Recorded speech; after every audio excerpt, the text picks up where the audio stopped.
श्री कृष्ण गोविंद हरे मुरारी, हे नाथ नारायण वासुदेवा। श्री कृष्ण गोविंद हरे मुरारी, हे नाथ नारायण वासुदेवा। हे नाथ नारायण वासुदेवा, हे नाथ नारायण वासुदेवा। श्री कृष्ण गोविंद हरे मुरारी, हे नाथ नारायण वासुदेवा। बोले विष्णु भगवान की जय। निर्जला एकादशी माता की जय हो। निर्जला एकादशी व्रत कथा। श्री भीमसेन बोले कि हे पितामह, भ्राता युधिष्ठिर, माता कुंती, द्रौपदी, अर्जुन, नकुल और सहदेव आदि एकादशी को दान व व्रत करते हैं और मुझसे एकादशी के दिन अन्न खाने को मना करते हैं।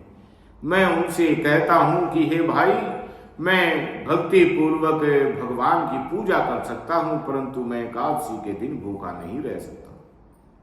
इस पर व्यास जी बोले कि हे भीमसेन, यदि तुम नरक को बुरा और स्वर्ग को अच्छा समझते हो तो प्रत्येक माह की दोनों एकादशियों को अन्न न खाया करो। इस पर भीमसेन बोला कि हे पितामह, मैं आपसे पहले भी कह चुका हूं कि मैं एक समय भी भोजन किए बिना नहीं रह सकता। फिर मेरे लिए पूरे दिन का उपवास करना कठिन है। यदि मैं प्रयत्न करूं तो एक व्रत आवश्यक कर सकता हूं, अतः आप मुझे कोई एक व्रत बतलाइए जिससे मुझे स्वर्ग की प्राप्ति हो जाए।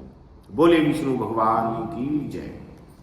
श्री व्यास जी बोले कि हे वायुपुत्र, बड़े बड़े ऋषि और महर्षियों ने बहुत से शास्त्र आदि बनाए हैं कि मनुष्य को दोनों पक्षों की एकादशियों का व्रत करना चाहिए, इससे उन्हें स्वर्ग की प्राप्ति होती है। श्री व्यास जी के वचनों को सुनकर भीमसेन नरक में जाने के कारण अत्यंत भयभीत हुए और लता के समान कांपने लगे। वह बोले कि हे पितामह, अब मैं क्या करूं, क्योंकि मुझसे व्रत नहीं हो सकता। अतः आप मुझे कोई एक ही व्रत बतलाइए जिससे मेरी मुक्ति हो जाए। इस पर श्री व्यास जी बोले कि हे भीमसेन, कृष्ण और मिथुन संक्रांति के मध्य में ज्येष्ठ माह की शुक्ल पक्ष की एकादशी होती है, उसका निर्जला व्रत करना चाहिए। इस एकादशी के व्रत में स्नान और आचमन में जल वर्जित नहीं है। यानी कि हम निर्जला एकादशी के व्रत में स्नान कर सकते हैं और आचमन कर सकते हैं। आचमन यानी कि इतना जल 3 बार हम ले सकते हैं, 3 टाइम बस, इससे ज्यादा नहीं। बोलिए विष्णु भगवान की जय। थोड़ी परमिशन है पानी। इस आचमन से शरीर की शुद्धि हो जाती है। आचमन में 7 मासे से अधिक जल मद्यपान के समान है। इससे ज्यादा हो गया तो वो मद्यपान के समान है। इस दिन भोजन करने से व्रत नष्ट हो जाता है। यदि सूर्य उदय से सूर्य अस्त तक मनुष्य जलपान न करे तो उसे 12 एकादशियों के फल की प्राप्ति होती है। और द्वादशी के दिन सूर्य उदय से पहले ही उठना चाहिए और स्नान करके ब्राह्मण को यथा योग्य दान देना चाहिए। इसके पश्चात भूखे ब्राह्मणों को भोजन कराना चाहिए, तत्पश्चात स्वयं भोजन करना चाहिए। इसका फल स्वरूप एकादशियों के फल के बराबर है। हे भीमसेन, स्वयं भगवान ने मुझसे कहा था कि इस एकादशी का पुण्य समस्त तीर्थों और दोनों के पुण्य को बराबर है। एक दिन निर्जल रहने से मनुष्य सब पापों से मुक्त हो जाता है। जो मनुष्य निर्जला एकादशी का व्रत करते हैं उनको मृत्यु के समय भयानक यमदूत नहीं दिखते।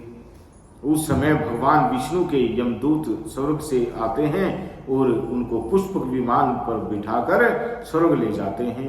अतः संसार में सबसे श्रेष्ठ निर्जला एकादशी का व्रत है।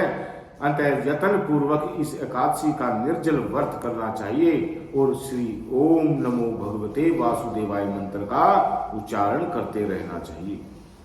व्यासदेव जी के ऐसे वचन सुनकर भीमसेन ने निर्जल एक व्रत किया। इसी एकादशी को भीमसेनी या पांडव एकादशी भी कहा जाता है। निर्जल व्रत करने से पहले भगवान की पूजा करनी चाहिए और उनसे विनय करनी चाहिए कि मैं दूसरे दिन भोजन करूंगा, मैं इस व्रत को सफलता श्रद्धा पूर्वक करूंगा, इससे मेरे सब पाप नष्ट हो जाएंगे। इस दिन एक बड़े वस्त्र से ढककर स्वर्ण सहित दान करना चाहिए। जो मनुष्य इस व्रत को दोपहर में स्नान व तप आदि करके स्वर्ण का दान करते हैं, उनको करोड़ फल स्वर्ण के दान का फल मिलता है। जो मनुष्य इस दिन यज्ञ होम आदि करते हैं, उसका फल वर्णन भी नहीं हो सकता। इस दिन इस निर्जला एकादशी के व्रत से मनुष्य विष्णु लोक को जाता है। जो मनुष्य इस दिन अन्न खाते हैं, उन्हें चांडाल समझना चाहिए, वे अंत में नरक में जाते हैं। ब्रह्म हत्यारे, मदपान करने वाले, चोरी करने वाले, गुरु से द्वेष करने वाले, असत्य बोलने वाले इस व्रत को करने से स्वर्ग को जाते हैं। हे कुंती पुत्र, जो पुरुष या स्त्री इस व्रत को श्रद्धा पूर्वक करते हैं, उनका निम्नलिखित कर्तव्य है। उन्हें सर्वप्रथम विष्णु भगवान की पूजा करनी चाहिए, उसके बाद गाय का दान करना चाहिए। इस दिन ब्राह्मण को दक्षिणा, मिष्ठान आदि देना चाहिए। निर्जला के दिन वस्त्र, अन्न, छत्र, उपहानाह आदि का दान करना चाहिए। जो मनुष्य इस कथा को प्रेम पूर्वक सुनते व पढ़ते हैं, उनको स्वर्ग की प्राप्ति होती है। बोले विष्णु भगवान की जय। ओम नमो भगवते वासुदेवाय। ओम नमो भगवते वासुदेवाय। वासुदेवाय कृष्ण देवाय। वासुदेवाय कृष्ण देवाय। ओम नमो भगवते वासुदेवाय। ओम नमो भगवते वासुदेवाय। ओम नमो भगवते वासुदेवाय।